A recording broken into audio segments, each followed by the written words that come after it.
Hi friends, welcome back to our channel. நம்ம சேனலை subscribe பண்ணாதவங்க சப்ஸ்கிரைப் பண்ணிக்கோங்க, மறக்காமல் லைக் பண்ணி சப்போர்ட் பண்ணுங்கள். இன்றைக்கான எபிசோடில் என்ன நடக்குது பார்த்தீங்கன்னா, அயலி கார்டனில் நின்றுட்டு என்ன பண்ணுறதுன்னு புரியாமல் யோசிச்சுட்டு இருப்பாங்க.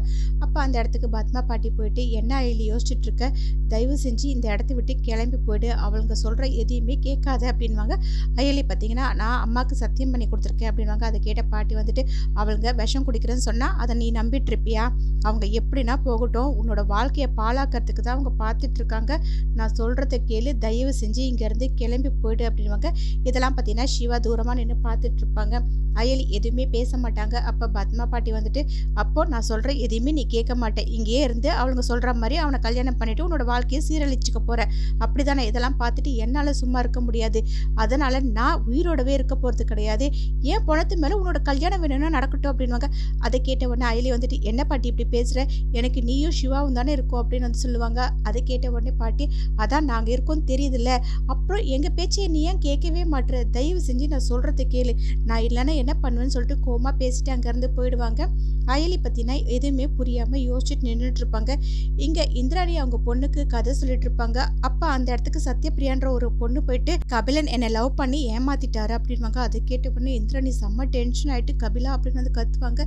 வீட்டில் இருக்க எல்லாருமே அந்த இடத்துக்கு வந்துடுவாங்க. கபிலன் வந்த உடனே, இந்த பொண்ணு உனக்கு தெரியுமா அப்படின்வாங்க. கபிலனும் அந்த பொண்ணை பார்த்து செமையாக ஷாக் ஆகிட்டு, தெரியுமே அப்படின்னு சொல்லுவாங்க. ஜஸ்ட் ஃப்ரெண்டு தான் அப்படின்ற மாதிரியும் சொல்லிடுவாங்க. அதை கேட்டு அந்த பொண்ணு வந்துட்டு, என்னது ஜஸ்ட் ஃப்ரெண்டா அப்படின்னு ஃபோட்டோ எடுத்தது எல்லாத்தையுமே வந்து காமிப்பாங்க. ரெண்டு பேரும் சேர்ந்து செல்ஃபிலாம் எடுத்துகிட்டு இருப்பாங்க. அதை பார்த்த உடனே இந்திராணி செம்மையாக டென்ஷன் ஆகிட்டு, இது என்ன அப்படின்னு வந்து கேட்பாங்க. ஜஸ்ட் ஒரு ஃப்ரெண்டாக எடுத்தோக்கா அப்படின்னு சொல்லிட்டு இருப்பாங்க கபிலன். அதை கேட்ட இந்திராணி, என்னது இது வந்து ஃப்ரெண்ட்ஷிப்பில் எடுத்ததா அப்படின்னு சொல்லிட்டு மொபைலை செக் பண்ணிவிட்டு அந்த பொண்ணோட டீட்டெயில் எங்கே இருக்காங்க, அவங்களோட பேங்க் பேலன்ஸ் எவ்வளோ, ஒரு அப்பார்ட்மெண்ட் இருக்குது, அது எல்லாத்தையுமே வந்து சொல்லுவாங்க. அதை கேட்ட உடனே அந்த பொண்ணு செம்மையாக ஷாக் ஆகிடும்.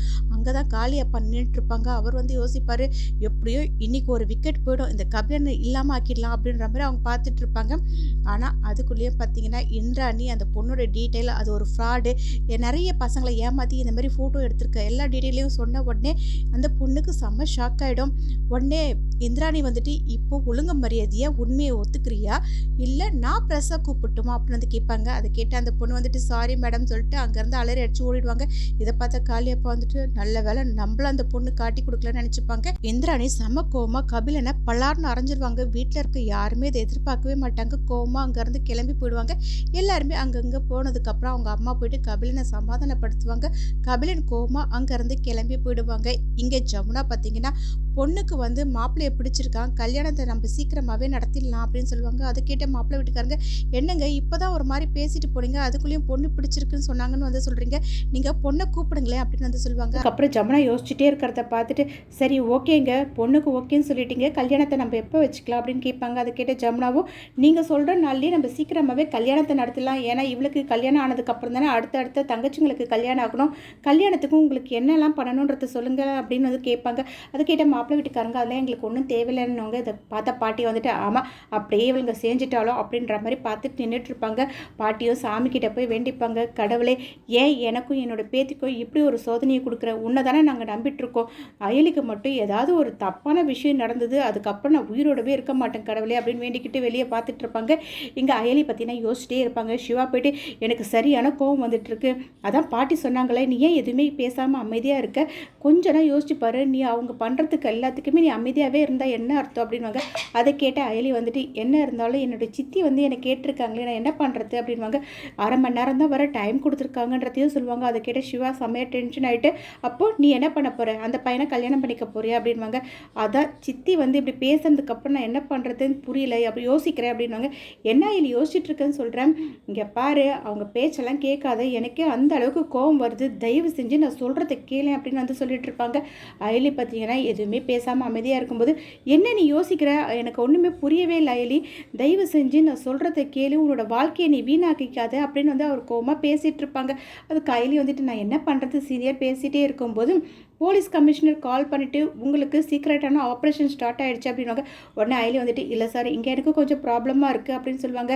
இங்கே பாருங்கள் அங்கே இருக்கிற ஒரு 20 பொண்ணுங்களோட வாழ்க்கை கேள்விக்குறியாக இருக்குது. இன்னும் 1 மணி நேரத்தில் அவங்கள எங்கே கொண்டு போவாங்க, அதுக்கப்புறம் என்ன ஆகுன்றது நமக்கு தெரியாது. அதனால் இப்போவே நீங்கள் கிளம்பி ஆகணும் அப்படின்வாங்க. அதை கேட்ட அயலி வந்துட்டு சரிங்க சார் அப்படின்னு சொல்லிட்டு சீனியர் நமக்கு வேலை வந்துடுச்சு அப்படின்னு சிவா கிட்டேயும் சொல்லிட்டு அங்கேருந்து 2 பேருமே கிளம்பி போயிடுவாங்க.